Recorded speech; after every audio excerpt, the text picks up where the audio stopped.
Jie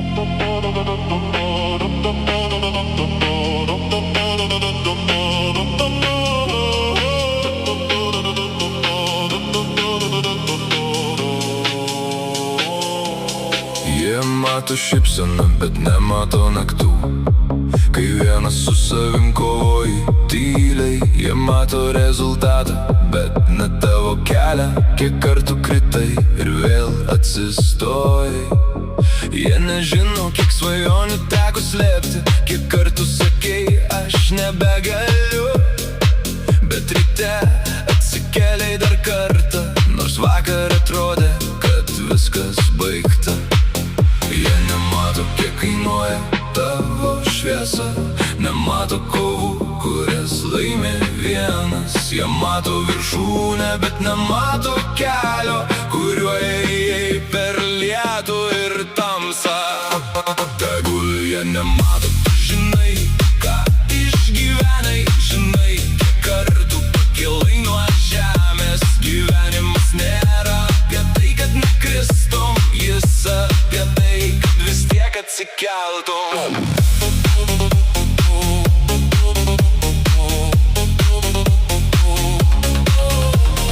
Kartais tavo pergalė tiesiog atsikelti, kai nėra jėgų net svajoti rytojumi.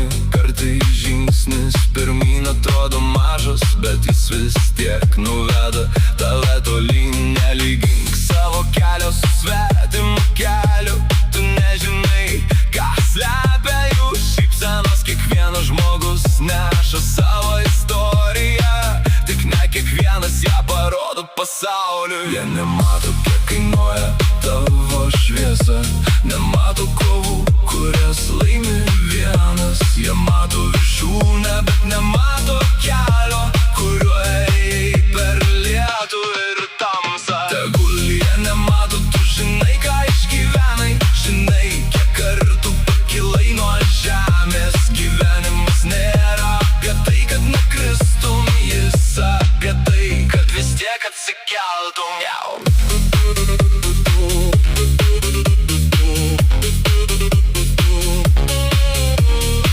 Jeigu šiandien dar esi apačioje, tai nereiškia, kad ten ir liksi.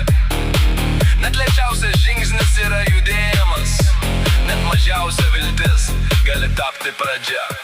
Nereikia visiems įrodinėti, kas esi, tavo darbai vieną dieną kalbės už tave.